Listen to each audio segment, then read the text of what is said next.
Hi everyone, I'm Joanna. And I'm Jenny. And this is Hyphenated, the podcast about living in the hyphen. Does that sound weird? And this is Hyphenated. I don't know why saying that feels like I'm doing it wrong every single time. Because you say it every time, and so it becomes like a weird alphabet soup. I'm like, is that a word? It isn't. Did we make it up anyway? Yeah, you're like, what the hell? I have a question. What TV shows are you watching right now? Loki. Everyone is watching Loki. I thought people were saying low key. I thought that they were trying to tell me like it's low key, something I don't want to say. Oh my god. No, everyone's talking about Loki and alligator Loki specifically. Yes, everyone's talking about alligator Loki. Pobrecito. I just started Ted Lasso. Oh, yeah, I saw like one episode. Yeah, I'm not into sports at all. Me neither. I was with my nephews and I was like, so what do you guys want to watch? And they were like, I don't know, maybe Wolf of Wall Street. And I'm like, perfect. Yes, that's a good idea. And I played it. And I don't know if you guys remember Wolf of Wall Street, but in the first minute, there's like cocaine being snorted out of an ass. There's like no, I recall this. How old are your nephews, dude? 13, 12, and 7. And they wanted to watch Wolf of Wall Street. It was the most shocking 2 minutos de mi vida. I was like, oh my Ay, God. Dios mío, bro. What a shock. Oh my God. Like, I have secondhand embarrassment for you in that moment when you're watching the cocaine ass moment. I had to change it. And so that's why we went to Ted Lasso. I was like, all right, this feels like at least PG-13. Because here's the thing. Like, I remember being a kid with my parents and watching like a sex scene or watching something oh my God, inappropriate yes. and muriéndome la pena. But Qué I've never pena. been on the older person end. I've never been on the parent end. And here I was just like, oh my God, this is worse. Like this me, because it's my fault. You are fucking up their minds. Their young, impressionable minds. Young, impressionable minds. And listen, Jenny, speaking of young, impressionable minds, today we wanted to talk about TV and sort of how television has influenced us, what type of TV we consumed, and, you know, specifically how it morphed and merged into our comedy in some way. And, you know, a while ago we were talking and I sort of really embarrassingly admitted to you that I consumed very, very little, if not like any, Spanish comedy when I was growing up. And you did. Yeah. I don't know if it was a Miami thing or just my family, but I grew up watching a ton of Univision programming specifically. Not so much Telemundo. I feel like when I think about Telemundo, I just remember people in my high school being like, oh my God, there's like a really racy Brazilian novela. Wait, so Telemundo was like the HBO? I guess, and maybe, Univision I don't was know. like network television, like CBS? I could be wrong. I just remember them being like, oh my God, no. Like, the novelas on Telemundo are like way more sexual and whatever. I feel like Univision was mostly like novelas about like little girls in pigtails who are orphaned or like... I always remember seeing this like heavily mustached viejo vaquero living in La Finca and like car crashes and just like absurdist. More slapsticky. Yeah, for sure on Univision. But outside of novelas, I remember watching a ton of Chespirito, El Chapulín Colorado, Cantinflas, and this like Venezuelan sketch show. Oh God. Called Bienvenidos.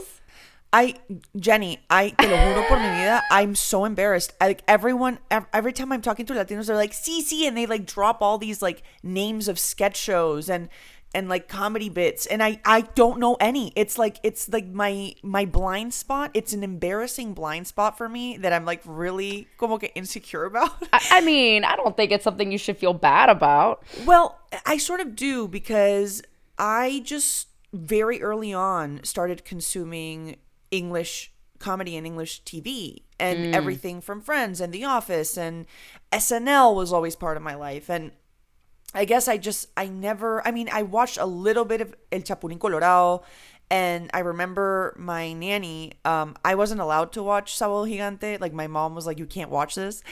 And I would sneak into her room and watch Sábado Gigante. I found it to be like incredible. And what I'm telling you, when I was like 6 years old. So there's something about those shows that like function like cartoons, because I was 6 and didn't really follow any of the nuance, but it was so colorful and bright and like movement and characters and changing and como que a little bizarro and heightened, and it just felt like a real life cartoon to me.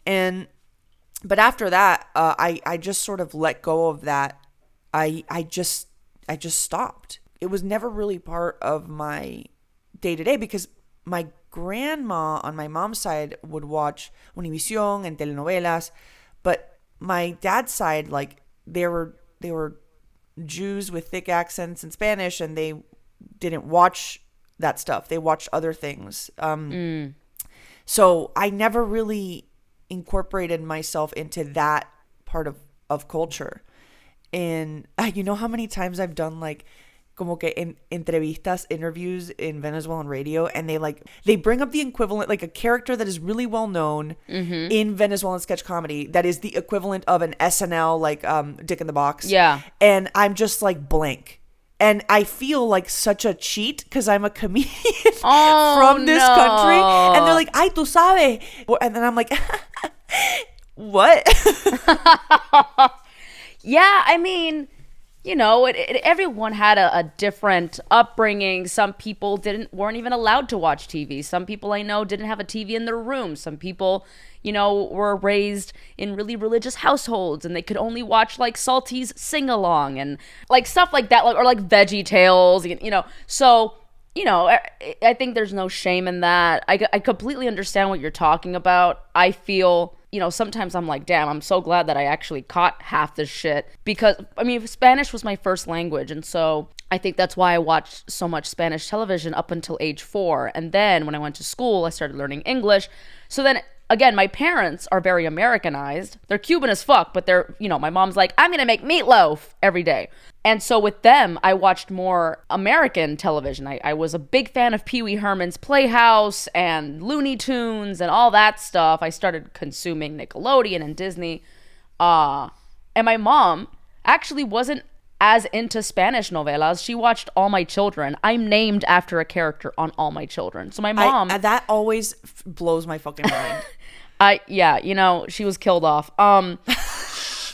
I'm like, way to go, Mom. I have like a really bizarre memory as a 4-year-old choking on a Triscuit because I was eating it upside down on my mom's bed while she was watching All My Children. Yo, this is like the telenovela. You know how telenovelas people die for like the dumbest reasons and survive the most ridiculous things?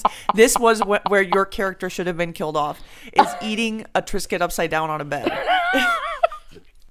But yeah, no, and you know, like I kept watching Spanish television even until I was a teenager. It brought me comfort. I think, especially as a child with OCD, you try to find ways to be as comfortable as you can. And for me, Spanish television was that. And again, I think it's because just the Spanish language, it made me more tranquila than like English. Mm-hmm. It makes no sense, but it makes sense to a mentally ill 9-year-old, you know? Mm-hmm. And so more than ever, I started consuming these shows that I mentioned earlier. And ultimately they did inspire me as a comedian, especially like characters like La Chilindrina and La Cuatro, because they weren't hypersexualized. They weren't the butt of the joke. They weren't just some bimbo bending over to pick up something and then El Viejo Sucio abusing of them. They were like straight up characters that you would see on like SNL or Mad TV. And they were genuinely funny. So they really inspired me. And now it's time for our very first ad. Can you believe it, Jenny? I've waited for this day, Joanna. De Viaje con los Derbez 2 is a comedy docuseries that follows one of the most beloved families in Latin entertainment. The cast includes Eugenio Derbez's real-life star-studded family. Together, the Derbezes learn how to survive in the wild on a crazy family trip. Oh, God. The second season of De Viaje con los Derbez is available on Pantaya in the US and Puerto Rico. On Pantaya, you can enjoy hundreds of movies and shows in Spanish from the comfort of your home or anywhere else by streaming them on your cell phone. Like El Juego de las Llaves with Maite Perroni, that's gearing up for a second season. So here is the exclusive limited offer. Exclusive limited offer. Enjoy Pantaya for just $1 a month for 3 months by visiting pantaya.com/pitaya and subscribing now. Remember, that's Pantaya with a Y. I have this feeling that a lot of the comedy that I at least like didn't watch or avoided when I was living back in Venezuela felt very exaggerated, and there was always a clown, or it was just so over the top, and They it was still just use so clowns, bro.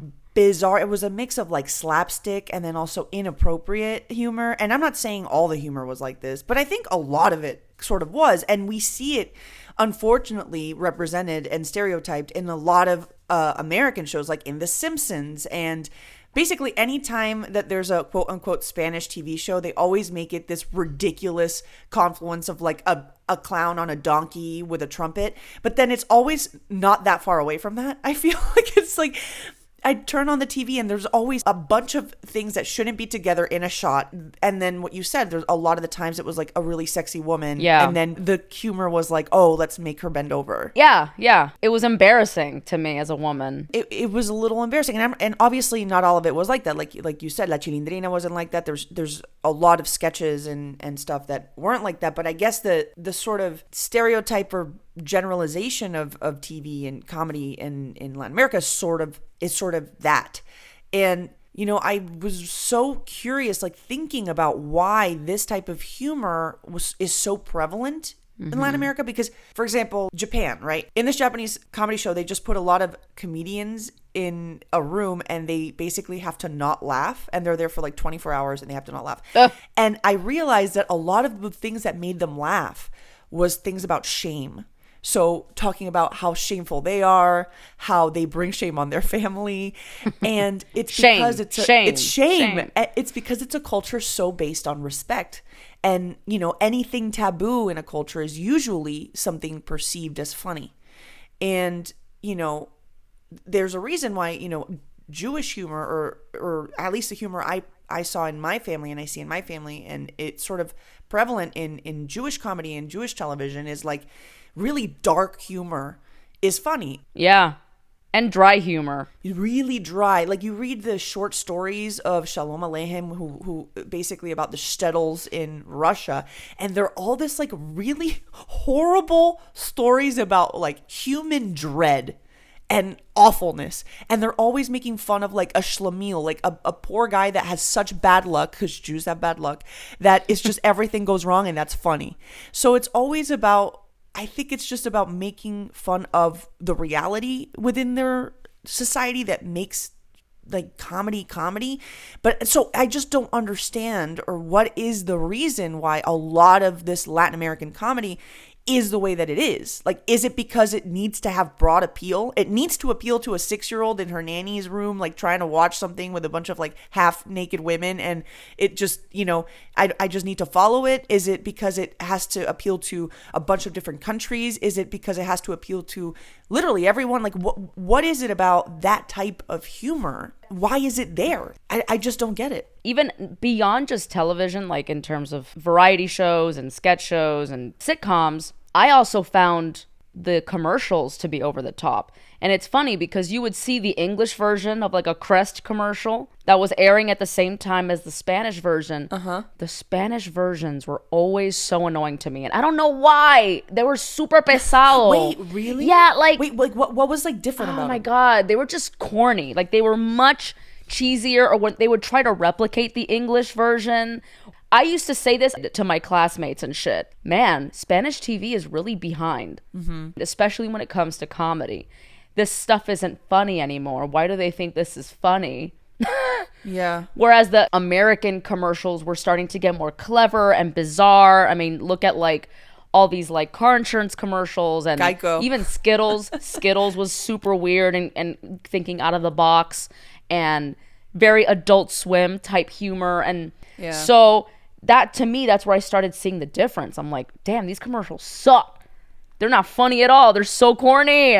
It's really, really corny. It's what you said. It's so weird. I was watching early 90s movies from the States, and they were corny and like slapsticky and dumb.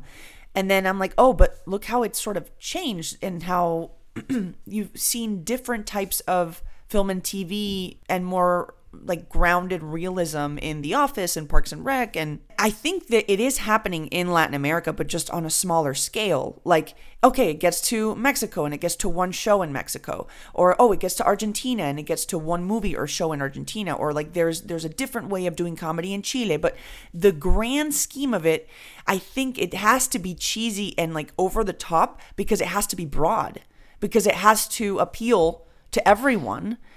Therefore, I mean, I don't know. Okay, tú le has enseñado The Office to one of your family members? Because that's like one of the, I show a Latino boomer The Office, and they're just like, ¿qué es esto? My mom hates it.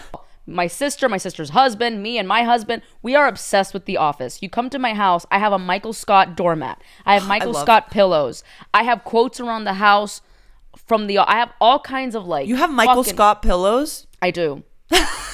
And so my mom, like, I've tried so many times to show her, and she's like always, she's not mean about it, but she's like, man, you guys love este hombre. And I was thinking about it. I'm like, I wonder if it's because my mom is Latina and she doesn't get dry humor. Yeah, no. It's funny because like my dad gets dry humor and my mom gets a little bit, but a lot of dry humor she just doesn't get why it's funny. Yeah. And I think it's because they were not exposed to it. You know, in these shows, the realism of it is what makes it funny, that it feels real. And a lot of TV shows in Latin America, like the comedy is so fake. It's a fucking adult dressed as a child living in a garbage can. Como que obviously that's not real, but the realism of it feels almost too real for them. I feel they're like, ay no, ¿qué es esto? Or like, oh, it's so subdued. It's so subdued, and like, oh, there was a really uncomfortable moment there. That's hilarious. But like, they don't see the nuance of uncomfortability and like really grounded como awkwardness. So we've talked about how the word awkward doesn't exist in Spanish. You're freaking right. And awkward is so much of American humor, or what they call humor gringo. Awkwardness does not exist, like historically doesn't exist in Latin American television. I mean, a lot of my now stand-up comedian friends and comedy actors in Latin America obviously know how to do it, and they're incredible at it. But like the you know, staple shows don't have awkward humor as the humor. No, it's very slapsticky. And I feel like even though most of these shows were meant for adults, they feel like a kid's show. They have the same energy of like a fucking, big comfy couch. What's super over the top? The Wiggles? Yeah. I show que si El Chavo del Ocho to my American friend Chris, and he was like, yo, what the fuck is this? Like, what is happening here? This is insane. Like, what is happening? It was, it was incredible satire about like inequality in Latin America. Like there was like important messages in that show. It isn't to say that it was dumb, but it's so over the top in its execution that it just feels like a kid's show sometimes. And I think it's because it what we talked about, like it needed to appeal to like everyone.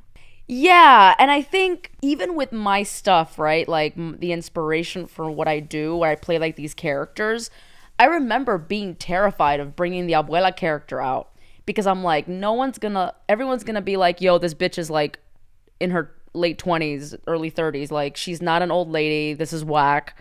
Right. But then I forget, like Spanish television was all about these outlandish, these adults playing kids like, hola niños, hoy estoy aquí en la escuela. Like they're just very like Dora the Explorer, fucking wackadoo. But then black television is similar, because look at shows like Martin, where Martin Lawrence played multiple characters, like so, or Medea, like it seems like black audiences also really love over the topness and like characters and stuff like that, compared to like, I don't know, Anglo audiences. I don't know. Because I love slapstick. I wish there was more slapstick, honestly. It's what made I Love Lucy so goddamn funny. Well, I also think that as women, and I hate being like, my nephew's always like, can you stop talking about feminism? Because I'm always trying to like teach him about like women's rights, and he's like, shut the fuck up, or just playing Mario Kart. But as women, like very few shows or movies or whatever I felt like I could be in, and I think that's one of the reasons why I think I just stopped, because I knew I wanted to do this stuff. And it isn't to say that it didn't exist. I know that it existed. It was just like, in a lot of the over the topness, it was a lot of over the top sexuality, or over the top women being the woman of the scene, or you know what I mean? And it just, it felt off. Latin American TV almost feels like vaudevillian in nature. It's not serialized. It's like disconnected one thing from another. It's just jokes. Like, it just doesn't feel like narrative is a particularly important element of these shows. Mm-hmm.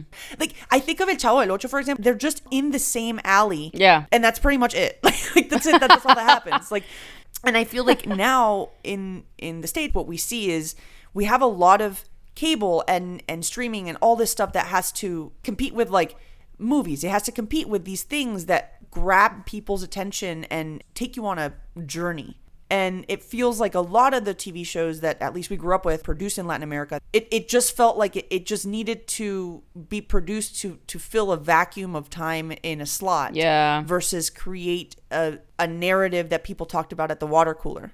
Yeah, no, I definitely can see that. It was just very one and done. Like, I never remember feeling like, oh my gosh, what's going to happen in the next episode? Like, it was I wonder what's going to happen in the next episode of the show. Oh, he's just going to still live in a garbage can. Like, that's, you know what I mean? Like, it all felt more in the realm of sketch comedy than like a narrative. Yeah. Exactly. And I feel like, I guess we're making a lot of comments about a lot of these Spanish language shows and Latin American shows, but what I will say that I do appreciate, none of the characters are perfect. Like, every character is utterly flawed. And it is funny. Flawed characters are funny. Perfect people are not. Yep. And I think a lot of like stuff that is being produced in the States for Latinos, they're trying to depict Latino characters as perfect. And it's never going to work. Absolutely never going to work. We are fucked up. I'm sorry. Like, my abuela, may she rest in peace, love her to death, but she said some fucked up shit. And I had to call her out on it. Like, if I came out to my abuela as bi today, she would have had a patatus. Again, it's the Archie Bunker model. Like, Archie Bunker was fucking racist, but it's not that the writers and the showrunners and the network are agreeing with racism. It's that these are real people. Racist people exist. People that with fucked up ideologies, people who are ignorant, ignorance being a big one, right? It's not like we're going to write an outright terrible, like, KKK abuela up in this shit. But it's like, everyone has their biases and their prejudices and their shit that they're ignorant about. And if we don't express that in comedy, it's not going to be funny. If everyone is this woke, perfectly progressive character across the board, it's boring as fuck. It's not going to be interesting. There's not a lesson to be learned. I say this all the time, but Que Pasa USA did it brilliantly. Mm-hmm. Because if you watch Que Pasa USA, a bunch of the episodes, by the way, are on YouTube.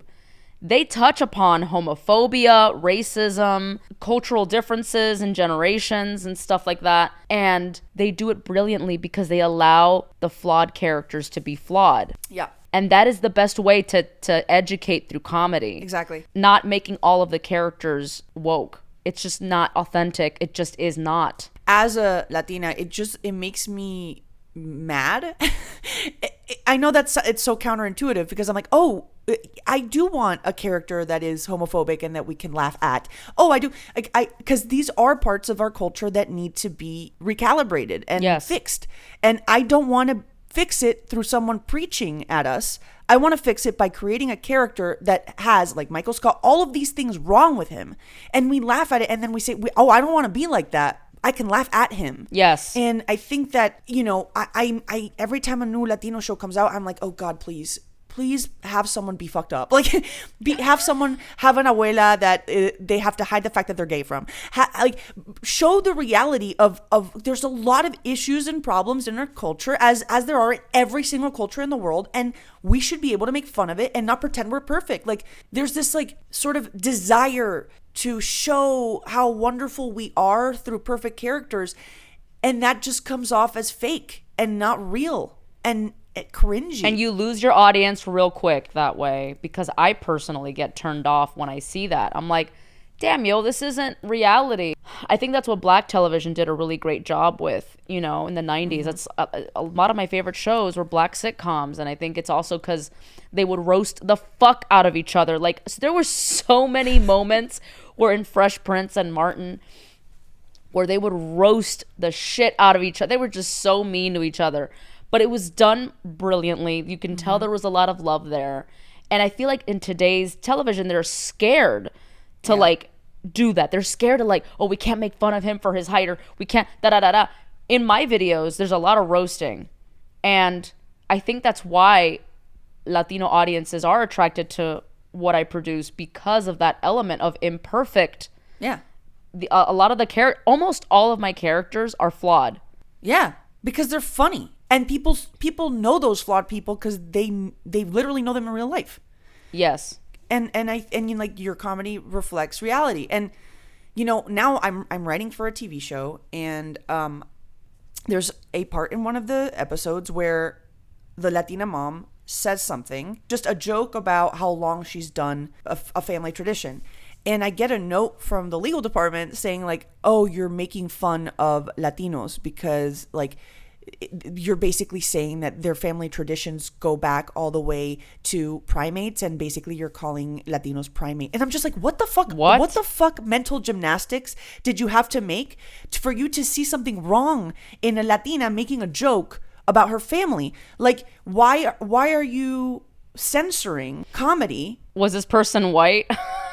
Yes, of course they were white. Claro, oh my God. And for me, I'm just like, oh my God, if we're being censored and being told to be perfect because people are afraid that if we write an imperfect character, we're saying that Latinos are all imperfect, then we're fucked. Because imperfections make people funny. And if we have to do comedy, we gotta get a little dirty. We gotta be roasting. We gotta have a character that's severely problematic. Like we need all these things for something to be. Porque déjame decirte algo. I think there's something about psychology here. I don't want to see someone that's better than me. That doesn't make me laugh. I don't want someone who's perfect making me laugh. I don't find it. I'm like, bitch, no, go away. I want to turn on the TV and watch someone that is worse than me, because I feel bad about myself enough already. And that's what The Office does, and that's what a lot of these Latino shows do. You know, it's like these people are fucking fucked up, and it's funny, and at the end of the day, it is satire. They make really grounded points, and I think that this American wave of sanitizing it is problematic.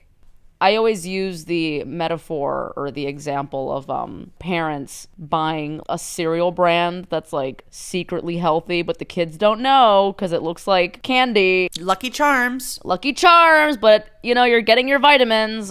You're basically, it's a weird form of just tricking your audience. Like, I'm gonna teach you how wrong it is to be homophobic through these flawed characters, but you have to allow them to be flawed, and that's where the humor comes through, because everyone is like, oh my God, yeah, everyone has a homophobic tío. Yeah, maybe not 30-40 years down the line when Gen Z gets to no, but right now everyone has a homophobic tío. Yeah, like I know so many boomer Latinos that are like, they hate on pronoun usage, they hate on gender fluidity, they hate on gay people, and like, again, that's why, at least in our generation, as things are now, as Latinos, it is not realistic to have like multiple generations in a family be extremely woke and progressive, and as utopian as that might be, it's just not reality. And reality, literally impossible. Remember that book? I'm sure you read that book. Like, I got this book in college. It's called Truth in Comedy. Comedy is about, what makes it funny is that it's true. It's why stand-up comedians, why are they so funny? It's because we relate to them. It's about relatability. If we cannot relate, it's not funny. You don't see a stand-up show and someone go up and be like, hi, I'm progressive and amazing, and there's nothing wrong with me except I'm a little clumsy. Anyway, here's my point of view. No one wants to fucking hear that. If you wanted to go to a comedy show that was just there to teach you things without the perspective of relatability, then you go to a sermon. Like that, you know what I mean? You just have people tell you what to believe. That's not what entertainment is. And it's not what entertainment is. And no one likes to feel like they're being preached at when you're watching a comedy. Yeah. And it's not easy. Comedy is not easy. Honestly, comedy needs to be taken more seriously. Yo, take comedy seriously, guys. That's our PSA. Yeah. I mean, I remember Conan O'Brien once saying comedy is serious business, because he was talking about the fact that in the writers' rooms, everyone was dead serious. Comedy is very tricky. Yeah. And you're gonna upset some people. I remember one video that I made had Abuela extremely flawed, and there were some comments like, "I don't like Abuela here." And I'm like, good, you're not supposed to. She's fucked up. Yeah. You're like, you know what I mean? Like, she was hating on this Puerto Rican girl for not speaking Spanish and like judging her and her body and not eating enough. And these are things that abuelas did, yo. That's like, straight up. Like, come on. Like, and that's how they are. I'm like, abuela is a loving, nurturing woman, like my real abuela, but she had her shit. We're bicultural people. We consume things in multiple language with multiple cultural points of view and stances. But I think universally, this is the truth. It's like relatability and imperfections make comedy. I feel like we have Latin American TV and American TV for Latinos, and they both have the opposite problem. A lot of Latin American TV and comedy, we see a lot of flawed characters without being really clear on what the perspective and point of view of those characters are. And we're not sure if we're laughing at them or with them. But then Latino content created here in the States, like Latino shows, are the opposite. It's like they sanitize the characters so that there's no question about misinterpreting their point of view. But then they lose their realness. And it's the opposite issue. And we just got to get to the middle. As someone who is trying to break into TV writing out here in LA, what I've noticed when it comes to a lot of Spanish television today is that they're trying to make it for a wider audience, whereas Black television is making their shit for Black audiences. And that doesn't mean that you, as a white person or an Asian person, can't consume and enjoy Black television. It just means like these creators, these showrunners, these networks are allowing Black stories to be told from a very specific lens that's designed for a Black audience. Like, this is for you guys. This is for you. Like Black shows like Fresh Prince and I watched those shows. I loved those shows. You know what I mean? And I'm not Black. So in appealing to your specific audience, it will be beloved by everyone. But if you're trying to appeal to everyone, then you're fucked. For Black shows, they wanted to bring a Black audience. And then for Latino shows, they're like, oh, in order to make this work, we got to get everyone on board. Everyone needs to understand and watch this. Yes, it's happened so much. And I'm tired because so many times when I've met with networks, you can sense it coming from them. It like reeks off of them. Like, it's not mainstream enough. I've been told that my stuff is too Latino. And I'm like, what the hell is wrong with that, yo? Like, my sketch comedy is specifically tailored for Latino audiences.